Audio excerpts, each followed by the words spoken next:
பொங்கல்னா இப்படி தான் இருக்கணும்னு சொல்கிற மாதிரி பர்ஃபெக்டான ஒரு பொங்கல் ரெசிபி செய்யலாமா? ஒரு கிளாஸ் பச்சரிசி, 1/4 கிளாஸ் சிறுபருப்பு, இதை நல்லா வாஷ் பண்ணிவிட்டு ஒரு 1/2 மணி நேரம் ஊற வச்சுக்கோங்க. இப்போ 1 கிளாஸ் அரிசிக்கு 1.25 கிளாஸ் அளவுக்கு வெல்லம் சேர்த்து கொஞ்சமாக தண்ணி சேர்த்து நான் பாகு காய்ச்சி வச்சுக்கிறேன். இப்போ ஒரு பாத்திரத்தில் 1 கிளாஸ் அரிசிக்கு 4 கிளாஸ் தண்ணி, 1 கிளாஸ் பச்சை பால், காய்ச்சாத பால் சேர்த்து பால் நல்லா பொங்குனதுக்கப்புறமா அரிசியை உள்ளே சேர்த்துக்கோங்க. இப்போ இது கூடயே 1 ஸ்பூன் நெய் சேர்த்துக்கோங்க. அரிசி நல்லா இந்த மாதிரி வெந்ததுக்கப்புறமா நல்லா குழைவாக வேகணுங்க. அதுக்கப்புறமா தான் நீங்கள் வெள்ளைப்பாகை உள்ளே சேர்க்கணும். அதுக்கு முன்னாடியே சேர்த்திங்கன்னா அரிசி வேகாது. இப்போ சிம்மிலேயே வச்சு நல்லா கிண்டிக்கோங்க. இப்போ இது கூடயே ஒரு சிட்டிகை உப்பு, ஒரு சின்ன துண்டு பச்சை கற்பூரம், 1/2 ஸ்பூன் ஏலக்காய் தூள், 1 ஸ்பூன் நெய் சேர்த்து கிண்டி இதை ஓரமாக வச்சுடுங்க.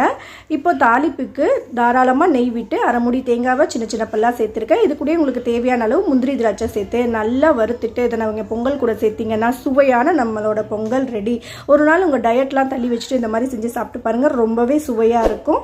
மறக்காமல் சப்ஸ்கிரைப் பண்ணுங்கள்.